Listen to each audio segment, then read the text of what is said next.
Hello, and welcome to Health Fitness Redefined. I'm your host, Anthony Amon, and welcome to another episode. Happy Easter for all of those that celebrated yesterday. We are officially in April. Yay, for those in the Northeast like myself. The sun is finally starting to come out. Oh my God, thank God, it's rained almost every day.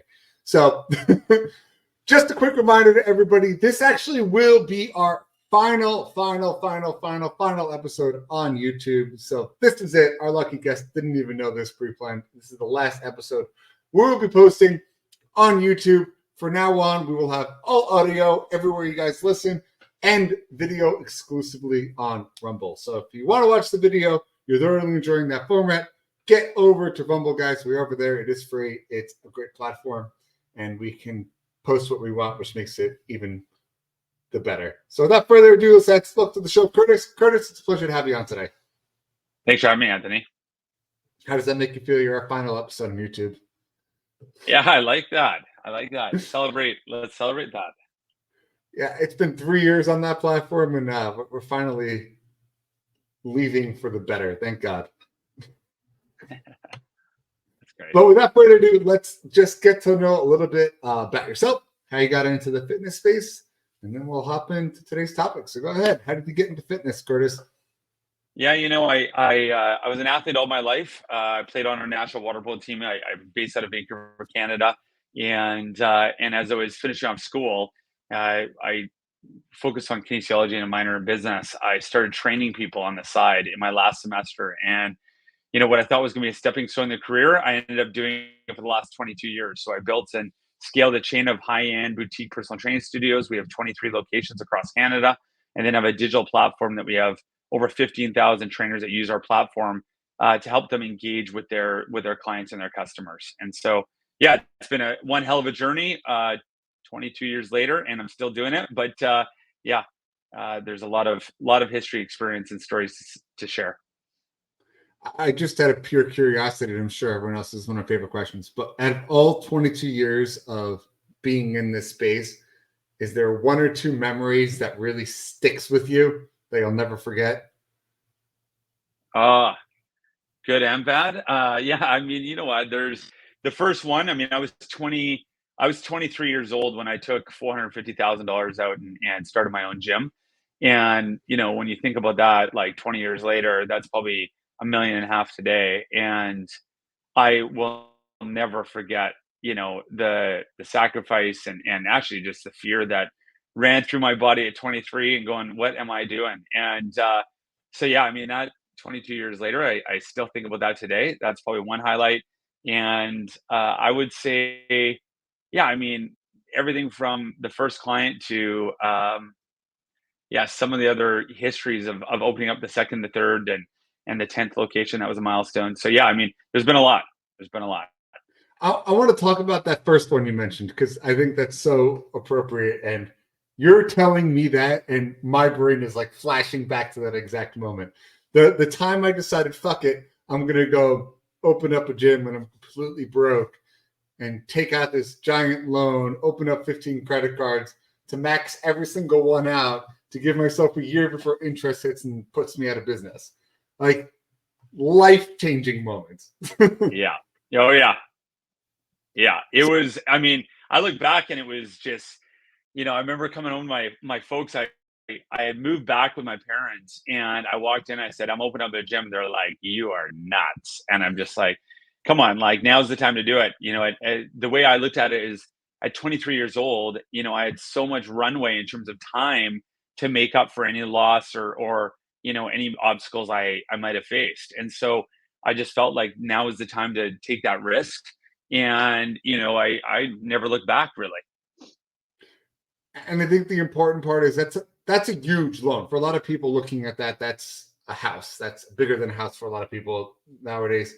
But my point being, what made you make that decision when people in general struggle to make even a simple decision like walk into a gym just to sign up? Yeah. And you went ahead to one extreme. I'm going to start a new business knowing nothing, and screw it, we'll see what happens kind of deal. Yeah, I mean, I think at the end of the day, like, I think our mindset, our minds play tricks on us and puts obstacles in front of anything that we try to accomplish, and we try to think about the what ifs or what happens, or and we don't think about all the other items, like what if I knock this out of the park, or the opportunity, or if the downside protection, like if everything went south, what would that mean? Well, it would mean that I'm 23 years old at the time, having a $450,000 mortgage, that I could figure something out. Whether it's, you don't want to always think like your worst case scenario, like bankruptcy or something like that. But the reality is that I had a lot of opportunity to make up for it and learn, and surround myself with great people that were going to support me. So, for me, I didn't hesitate too much. And I think, if you look at working with clients every single day, all the way to what I've tried to accomplish in my life, it's the way I live my life. And it's just breaking down the barriers that people put in front of themselves every single day to really prevent them from hitting the goals and the achievements that they want. Yeah. And I feel like the barriers are self-created, right? So a lot of people will make up things in their head of these things that they call barriers that are excuses, and they really just aren't even tangible. Yeah. Saying, I'm going to walk into the gym, everyone's going to stare at me, I'm going to be embarrassed. Like, that's not what happens whatsoever from any standpoint. Like, it's the gym environment is one of the most welcoming environments almost out of everywhere you can go to, especially your smaller mom and pop studios. Like you were saying, you run a high-end personal training studio. It's basically what we do. Like, you walk into there as someone just off the street, I'm sure regardless of which place you're going to, you're getting the warmest of welcomes, and people are ecstatic that you're there because they know you're on the path to the right journey. So how do Oh you yeah. get in Yeah. people's heads to tell them take that first step?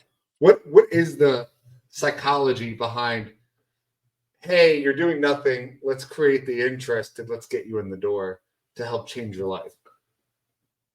Yeah, I mean, I don't think anybody can really make that decision for anybody else. I mean, the reality is that people have to understand that no matter what, things are going to be tough. It depends on if you need to lose 10, 20, 40, 50 pounds, if you want to try to, reach a milestone like run a marathon, whatever those goals might be, it's going to come down to actually the individual of making that first step. You can have all the support, the motivation, the insights, the opportunity, but you have to take that first step. And that first step might be daunting. But if you surround yourself with the right people, the right community, like what you said, Anthony, like what people forget is that most gyms, boutique studios are probably the most welcoming communities and environments that you could ever walk into, but we put obstacles in front of ourselves, thinking that, people are going to judge me. I'm not ready. I have to be fit to go to the gym. That's another classic excuse. And there's a reason why I own the trademark No Excuse. Like, we actually own that trademark because there isn't any excuse. If you have, as you know, as long as you have accessibility, which now in today's world, access is more available than ever. It's a matter of taking that first step and knowing that, that first step, it's only going to get easier as time goes on. And yeah, I mean, it's going to come down to really the timing of everything, and really the outlook people have. If they, it's like glass half full, glass half empty, right? Like, if you're gonna if you're gonna take that first step, you have to have the motivation yourself to do the work. Yeah, and I love one of the excuses you mentioned there, which is I have to be fit to join the gym. I have to lose those 10 pounds before I step foot into the gym.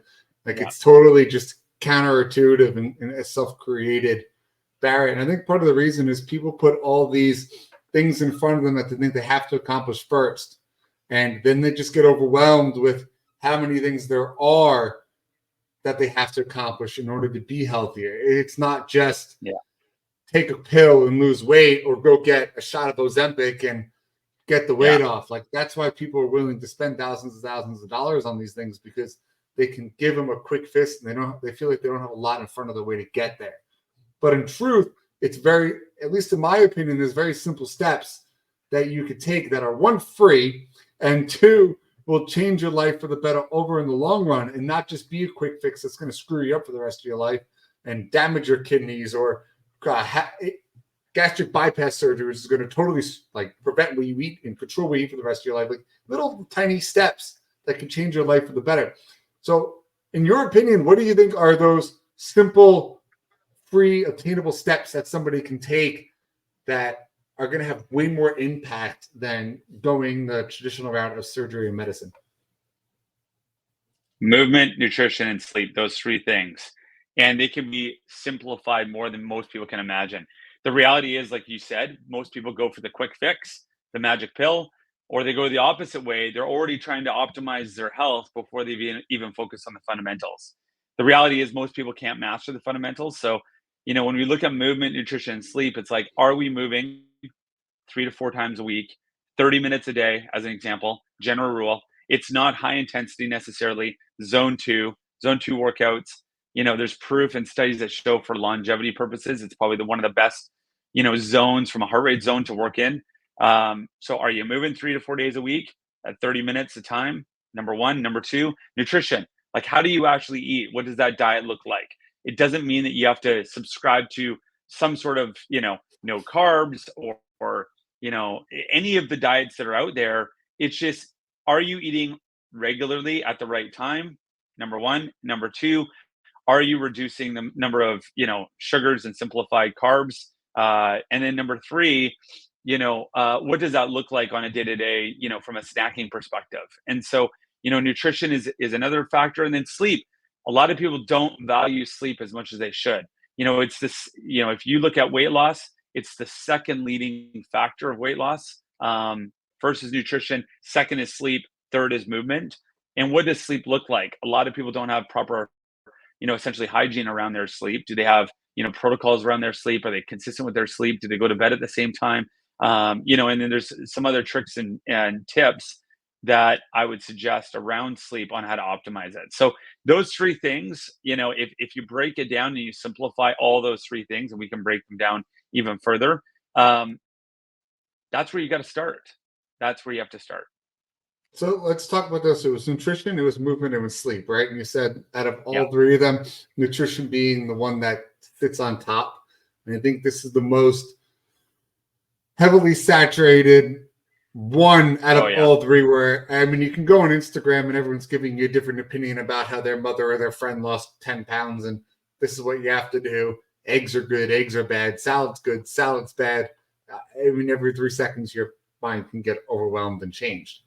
And what I believe people have good intentions behind, like all of people in our industry as an example, we have good intentions of putting this information out there that we think is best suited on how people can optimize their health, is actually having an adverse reaction where people are now getting overwhelmed with the amount of information. Yeah.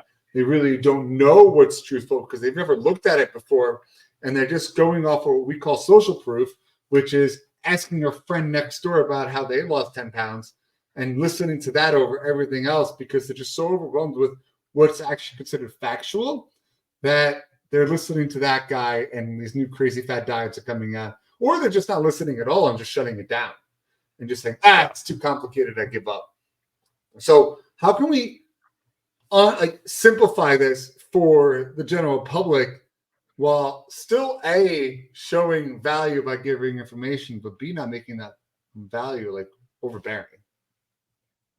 Yeah, I mean, when I look at nutrition, I break it down to this. Number one, yes, there's some great diets and programs out there, cutting out certain food groups as an example, but it doesn't work. It's not a one size fits all. Like it's a one size fits one. And so, finding the right fit for you is super important. And people have to realize that just because it worked for, a paleo diet worked for someone else, it doesn't mean it's going to work for you. Number one, I wouldn't. You don't have to subscribe to some specific diet. I think what you have to subscribe to is a mindset around your nutrition. Number one, it's fuel for your body. That if you treat what you eat as fuel for your body, you're going to rethink of what you're putting in your body. Like a lot of times we forget that, why we eat is to actually move effectively and efficiently, to wake up, to be engaged, to have, the staying power and the cognitive abilities to, be engaged in some level of work, as an example. And we treat eating and nutrition not not aligned with that philosophy. Like, well, we just eat for the sake of eating. We have breakfast, snack, lunch, snack, dinner, snack, go to bed. And so when you think that food is designed to actually fuel the body, I think what you put in the body will change. So that's number one. Number two, I look at the times that you eat. You know, a lot of people, intermittent fasting is a really hot topic. It has been on and off for over the last 20 years. I feel like it's really popular right now, and and all over social media, because some of the leading experts are claiming that fasting is good. Here's the reality: we are not, our bodies are not designed to go 24/7 of eating. Like, nothing is. Just like you wouldn't, things break down when you overuse them. Where our bodies and gut is not designed to actually digest, for long periods of time. And so when we talk about intermittent fasting, like the 16/8 principle, I think that's a great philosophy to just land on, where you give your body and your digestive system a break to actually do the work and recover. And when you understand that, it's like, okay, wait a minute, 16/8 as an example, that you eat in a period of time and then you take a break for a period of time, that just provides goalposts and really structure around your diet. And so if you're eating between 11 and 7 as an example, or 10 and as a 11 or 7 or 10 and 6, that's a great you know boundary that you can put around your diet and your eating to give your digestive system a break and to allow your body to recover. So when you think about intermittent fasting, like, I treat it like that. I treat what we put in our mouth as a fuel, number one. Number two, I treat intermittent fasting as a recovery. Like, you're designing a recovery or a break period for your body and your digestive system. um, and then everything else, like number three, is how do you realize that you're not just snacking for the sake of snacking? Like, eat when you're hungry. Fuel your body to perform, fuel your body to recover after, i.e., a workout. And then you're not going to think about just snacking throughout the day for the sake of snacking. And then you have to ask yourself, like, why are you snacking? Are you consuming time? Are you maybe your mindset's not right, and that fulfills something to some sort of depressive kind of characteristic, as an example. But yeah, if you follow those three things, I think nutrition becomes a lot more simpler. I want to talk about those two topics real quick because I just think it's important. Really clarify some things on there. One, the fuel aspect. Love that. That is so true. Once you get that mindset shift of food is fuel and this is going to Yeah. help me in my day, it changes everything. So that's one of the big reasons I pretty much cut drinking out altogether out of my lifestyle, because that's bad fuel. That's going to make Yeah. me not be able to be a high performer. And I'm not talking about just in the gym. It actually more impacted me owning a business. I Yeah. need to be on 24/7, because you never know, you're going to get a phone call that's going to be like, what are we doing? A, B, C, D, E, F, G happen. And I need to make a decision that's going to greatly impact our gym for the future. So having that aspect has really shifted me away from there. And the flip side of it is, if you want to bring it back to the gym, I know I want to get a good lift in, I have to increase the amount of steak I'm eating. Like, Yeah. I'm not talking some shitty fried one up the road. I mean, good, high quality steak. Make a nice sandwich, have time to digest that through, and the protein and the creatine you're getting from that steak, you feel great at a lift. Your veins are just like pumping like crazy, and it's the best power thing you can do. So I highly recommend you go and try that. The second part we were talking about was the fasting, and I agree to an extent, and I think this is where I like difference of opinions. This is fun, but you do need to have an aspect of fasting. But I think the second aspect of that is it needs to be directly related to your sleep. So Yeah. I see a lot of people misunderstand intermittent fasting, and they tell me they're on this 12 hour, whatever. And they do it from the point they wake up 12 hours of not eating. But I'm like, you just went 9 hours of not eating from sleeping. So you got to add that back. And I think that's where a lot of people lose it. I'd much rather you see you eat an earlier dinner, eat 5:30, 6 o'clock, and Yeah. then don't eat again. But the most important time to eat is when you wake up. Like, to me, that Yeah. is bar none. I don't care if you're in this, I don't feel like eating, blah, blah. No, you need protein, you need carbs because your body is famished at that point. So that's the clarification. The fasting needs to be from dinner to breakfast, as opposed to just giving people leeway to make what they want from it. And I don't know how you feel about that, but I wanted to get your opinion. Yeah, I totally agree. I mean, the reality is the most important meals of both days, especially for protein intake, is the first meal of the day and the last meal of the day, because your body goes into a catabolic state. So for me, I agree with that. Like if your last meal was at 6 o'clock, as an example, and you fast anywhere between 12 to, let's call it, 16 hours, and then you wake up in the morning and your first meal is protein. Like that's a good you know that's a good general rule. Like the reality is that a lot of times people will have let's say a dinner at 6 or 7, and then they'll snack at 8, 9, 10, and then they'll go to bed. And usually those snacks are carbohydrates, not protein based. And so that's where your body, then all of a sudden processes those carbohydrates, stores it as glycogen, and then it gets stored as fat. So, it depends on what your goals are. Are you looking to gain weight or lose weight? You name it. Most people are trying to optimize their nutrition. I would say, just put boundaries around what you eat after dinner, as an example. Because those are the things that are going to kill you in terms of, gaining weight, not losing fat, as an example, and not optimizing your nutrition. And even optimizing sleep. If you eat too close to bedtime, you're going to totally screw up how you sleep. Eating big, Yeah, heavy meals an hour before bed, 2 hours before bed, is your body's going to be up digesting that. So yeah, it's really not sleeping, and you're going to feel groggy and cranky. Like I've learned, and trust me, we're all human. I've eaten dinner at 9:30 at night, and I go to bed at 9:30. yeah, So shit yeah. Who hasn't, happens. right? Yeah, yeah, Yeah. yeah, Get it. But try to eat, the earlier I try to eat dinner, the better my sleep is that night. And I know that was the second pillar, and we can move on into that. But I think to optimize sleep, you need to optimize your last meal of the day, and truly your last meal, not the snacks you're shoving in before you go to bed. Like, that's it. Maybe some water or some tea. Huge fan of that just personally, but getting that in at 5:30, going to bed at 9:30, that gives you 4 solid hours to really break that food down yeah. before you go to bed, then wake up and do it all over again. But personally, mealtime, bedtime, like you said, and then avoiding electronics an hour before bed is huge. And if you feel yourself on your phone or on your computer, a little life hack, try to put the little warm filters on and keep the lights on in the bedroom, or keep the lights on in the office you're in. You turn the lights off, it's actually going to strain your lights more. So if you want to watch that movie, I mean, it's probably going to screw your sleep up, but try to keep some lights on around so it's not as straining and direct. But I wanted to hear your Yeah. tips for sleep, because I do think is one of the most important things to do. Yeah, well, I mean, I think the first thing is that I've been a Aura fan since 2018. So Aura is a wearable.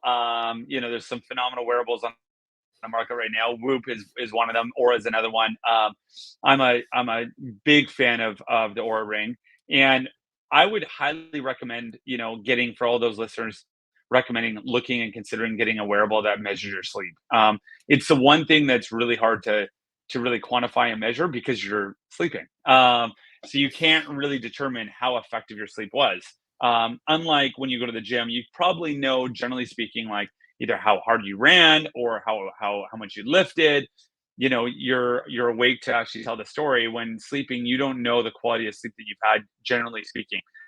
A lot of times we wake up in the morning and we might be groggy or tired, but we don't realize that maybe we woke up during a certain part of the sleep cycle, and that's why we're a little bit more, quote unquote, tired than we typically are.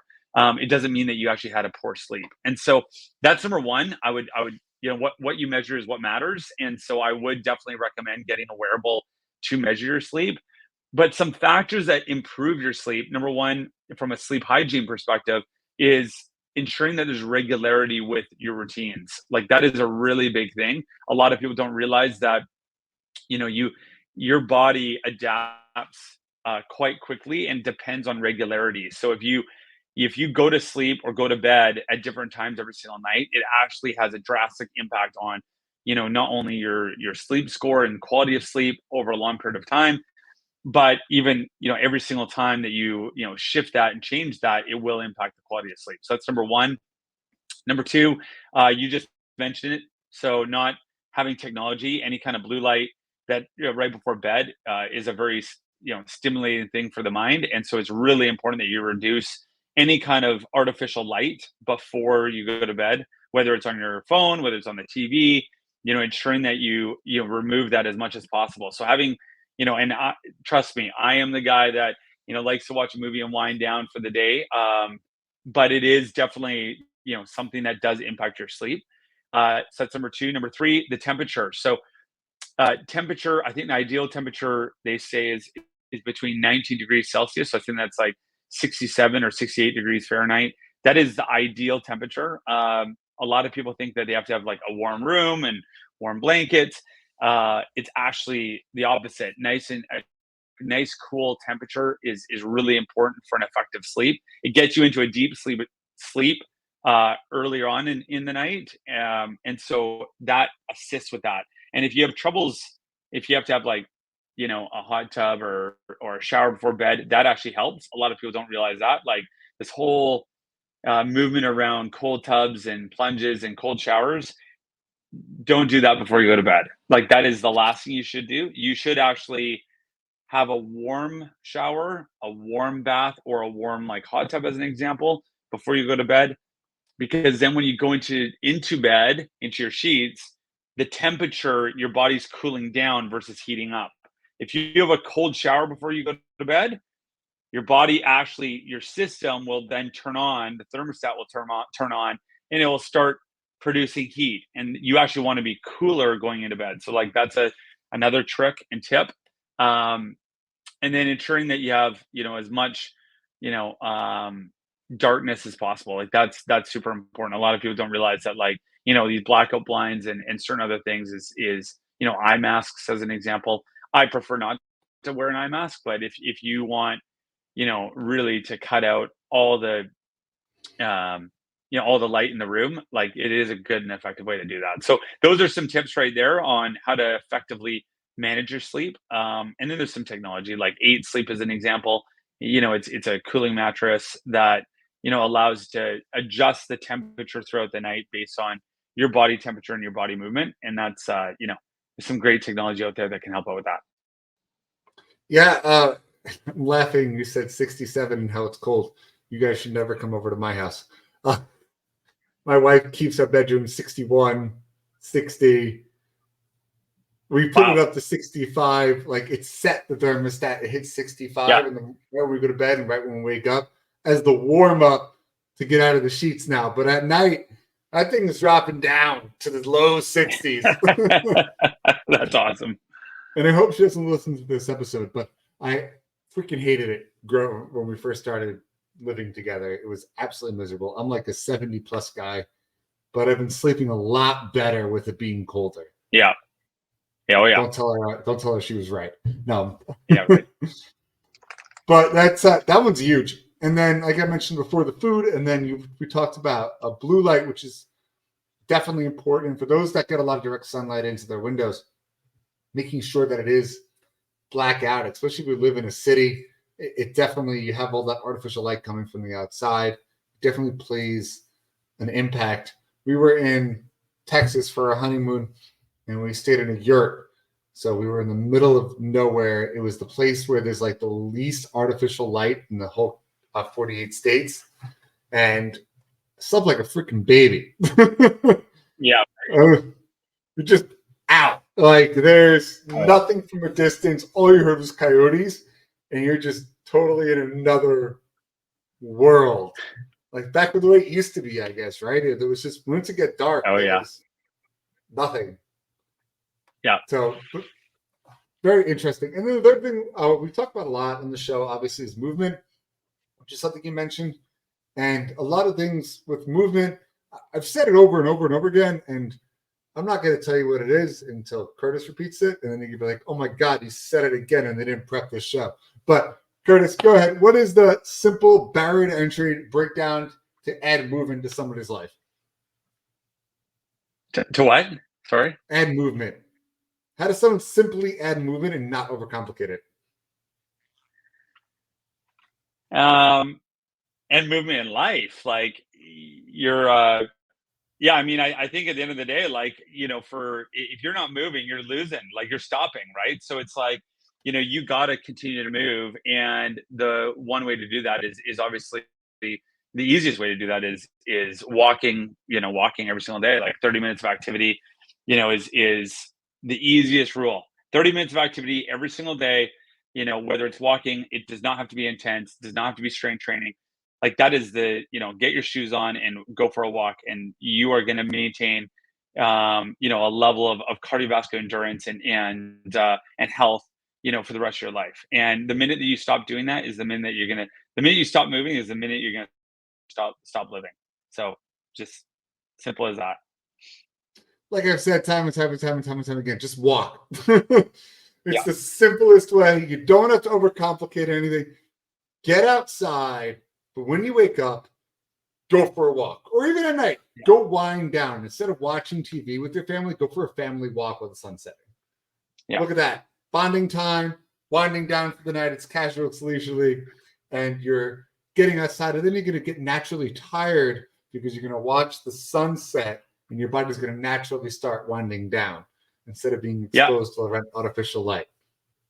It's funny you mentioned that because it's actually there's science that say that the first thing you should do is getting natural sun exposure to your face. So the first thing you should do when you wake up is actually have exposure to the face, and the last thing you should do before you go to bed is actually get exposure to either the sun setting or obviously the moon rising. And so those naturally actually put your body into a state of assisting with your sleep and your regular circadian rhythms. And so it's those things are phenomenal tips, Anthony. Like the first thing you should be doing is doing that. And if you want to combine that exposure with going for a walk, even better. Like there's nothing better than going for a walk on a regular basis, either in the morning or the night, for those multiple reasons.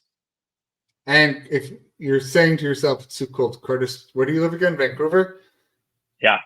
Yeah. Vancouver, Canada. And he's doing it. So if you're living in yeah. Florida, in Texas, and you're not outside walking at night, guys, come on. Right. Way warmer there. But just simply get moving, get walking. I have a dog. I take my dog for a walk. It's great for her. It's great for me. Sometimes she's a pain in the butt and pulls on the leash the entire way, and I yell at her. But we get over it, and then we love each other again. So just simply start moving. And then when you get down the not overcomplicating the food, you get not overcomplicating the sleep, you get not overcomplicating the movement, and you feel, wow, my life is changing for the better. I went from nothing, now I'm doing something. Then the next step is let's take it into the gym. Let's do efficient workouts. Let's get you in. Let's get you out. Let's not have you sit there for 3.5 hours texting on your phone and be like, oh my God, I don't have time for the gym because it takes so long. No, you're just sitting on your phone. Let's in 1, 2, 3, done. Move on, and you will be in better health than 95% of the population, which is an outstanding number. But that it's just those simple things will ultimately help you live longer, help you have better quality of life while you're alive. Even if it doesn't add years, those years will be better years and have less health problems, save you from going bankrupt from medical bills. So many different aspects in there. And Curtis, do you have anything else to add to any of that? Because I think it's just perfect. Yeah, I just think let's not jump into optimization until we actually can focus on prioritization. Like let's prioritize the fundamentals, which is nutrition, movement, and sleep. Understand that first, cover the basics, and then start optimizing after that. Like if you can't do the basics, there's no point to go to the next level. And that's what, generally speaking, that's what overwhelms people. It's all the content they see online. It's all the fact that they think they have to optimize to the next level before they've even mastered the fundamentals. It's all about on the theme of walking. It's crawl, walk, run, crawl, walk, and run. Like don't think you got to run before you walk. And so, let's prioritize the fundamentals and not think that you have to optimize yet. Yeah, I couldn't agree more. And Curtis, I'm going to ask you the final two questions I ask everyone at the end of the show. The first one, if you were to summarize this episode in 1 or 2 sentences, what would be your take-home message? There is no excuse. The only barrier that's between you and your health is yourself. I love it. The only barrier is yourself. That is so true. There's definitely no excuses. And then the second one, how can people find you, get a hold of you, give us your information? Yeah, you can find me on Instagram, LinkedIn. I'm pretty active on both of those platforms. CurtisChristopherson.com. Also got a website. And then my 2 businesses, innovativefitness.com and workout.com. But yeah, generally speaking, active on Instagram, LinkedIn, and my own website, CurtisChristopherson.com. Love it. Thanks for coming on, Curtis. And thank you guys for listening to this week's episode of Health Fitness Redefined. Don't forget, hit that subscribe button, share this with a friend. It's something where we're going to grow. And don't forget, fitness is medicine.